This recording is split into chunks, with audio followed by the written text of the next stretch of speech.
Oke, kita lanjut ke langkah-langkah persiapan sebelum dilakukan penerbangan ya, atau persiapan sebelum terbang. Jadi langkah-langkah yang harus kita siapkan sebelum menerbangkan drone ini, pertama kali yaitu pengisian baterai drone-nya. Pastikan baterai drone-nya ini sudah full, dicas penuh ya. Kemudian baterai remote-nya juga sudah diisi penuh, sudah dicas penuh. Jadi ketika kita terbang menggunakan baterai remote yang terisi penuh dan baterai drone yang terisi penuh juga, maka performa atau kinerja drone-nya ini akan maksimal ya. Jadi usahakan kedua baterainya penuh. Baterai drone penuh untuk mendapatkan durasi terbang yang cukup. Kemudian baterai remote-nya penuh untuk memaksimalkan kinerja remote ya, seperti pemancaran sinyal dari remote ini juga akan bekerja dengan baik ya, dengan daya baterai yang cukup. Lalu untuk tombol-tombol, ini adalah tombol power untuk remote, ini tombol power untuk drone. Terus yang perlu diingat adalah di sini ada switch PAF. Ini selalu di posisi P ya, position GPS, untuk lock posisi GPS. Jika ini tergeser seperti ini, maka dirubah dulu atau digeser ke posisi P dulu. Karena setiap kita terbang yang kita gunakan, yang sering kita gunakan adalah posisi P GPS, supaya drone-nya bisa lock posisi GPS, bisa mengunci posisinya. Lalu untuk lain-lain, di sini ada tombol untuk naik turun kamera.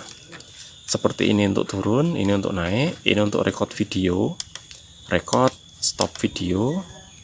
Kemudian di sini ada tombol untuk display hasil rekaman video dan foto. Di sini ada tombol shoot ya, untuk tombol foto. Klik ini untuk cepret satu kali, klik lagi untuk cepret satu kali lagi, dan ini dipakai untuk pengambilan gambar foto. Kemudian di sini ada tombol f-forsure ya, untuk mengatur kecerahan ya, atau brightness ya dari tampilan kamera. Ada tombol stick kiri, stick kanan, tombol power, tombol RTH, dan di sini ada switch transformasi. Untuk stick kiri, ini untuk naik, ini untuk turun, ini untuk nengok ke kiri atau rotasi ke kiri, ini untuk nengok ke kanan atau rotasi ke kanan. Acuannya adalah bahwa kamera ini menghadap ke depan, maka di sini adalah ekornya. Di sana adalah di depan, di sini adalah ekornya atau belakang. Maka sisi sebelah sini adalah lengan kiri dan di sisi sana adalah lengan kanan. Jadi ketika drone-nya ini berrotasi ke kiri, maka drone-nya akan nengok ke kiri. Ketika ini digeser ke kanan, maka drone-nya akan rotasi ke kanan. Cepat atau lambatnya pergerakan disesuaikan dengan banyak sedikitnya sudut yang kita berikan ya. Misalnya kita naiknya ini di pol seperti ini, maka drone-nya akan naik dengan kekuatan penuh, dengan tenaga penuh, naiknya lebih kencang. Beda dengan ketika kita naikkan dengan hanya sedikit saja yang kita berikan, berapa persen saja, maka drone-nya akan naik dengan halus, dengan pelan. Dan itu berlaku untuk semua ya, untuk naik, turun, rotasi kiri, rotasi kanan, untuk maju, mundur, ke kanan, dan ke kiri. Ini untuk gerak maju, untuk bergerak maju ke sana, ini untuk bergerak ke kanan, ini untuk bergerak ke kiri, ini untuk mundur, bergerak ke belakang. Cepat atau lambatnya pergerakan disesuaikan dengan sudut yang kita berikan. Kalau kita hanya memberikan perintah maju sedikit seperti ini, maka drone-nya akan bergerak lebih halus. Ketika kita perintahkan maju dengan full power, maka drone-nya akan maju dengan kencang. Untuk kembali otomatis ke tempat semula, kita bisa lakukan dengan return to home. Ini akan kita sampaikan di video berikutnya ya. Yang penting kita jelaskan fungsi-fungsi yang ada di remote ini dulu. Persiapan untuk remote. Lalu untuk pemasangan HP atau monitornya, kalau menggunakan tablet yang layarnya 6 atau 7 in, penahan ini tidak perlu dibuka, bisa dipasang seperti ini. Terus untuk penguncinya ini bisa ditekan. Nah, ketika tabletnya sudah terpasang, kita bisa sesuaikan atau kita bisa kancing kunci. sampai secukupnya supaya tabletnya ini tidak lepas.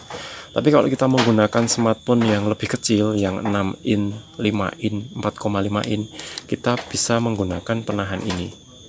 Kita buka seperti ini, terus ini kita buka, kemudian HP kita posisikan dengan posisi yang aman agar tombol di HP-nya tidak tertekan. Terus kita kunci. Nah, untuk memastikan bahwa HP ini aman atau tidak, kita bisa seperti ini, cek kalau ini sudah aman. Bahkan kalau kita lepaskan seperti ini, tidak akan jatuh karena sudah terkunci dengan baik. Tinggal dihubungkan antara kabel dengan remote-nya menggunakan kabel data masing-masing. Persiapannya seperti itu. Jadi kita contohkan, ini untuk kabelnya dihubungkan seperti ini. Lalu untuk kabel satunya USB A ini ditancapkan ke bagian belakang remote yang ini ya.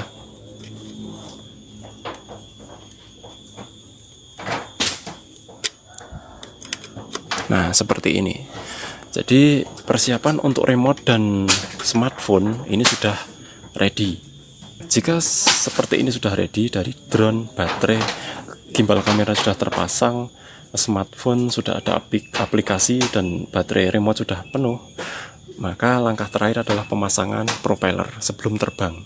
Tapi jika belum ingin terbang, hanya ingin dinyalakan dulu, propellernya tidak perlu dipasang dulu, bisa dinyalakan dulu antara remote dan drone-nya. Kita lanjut ke video berikutnya.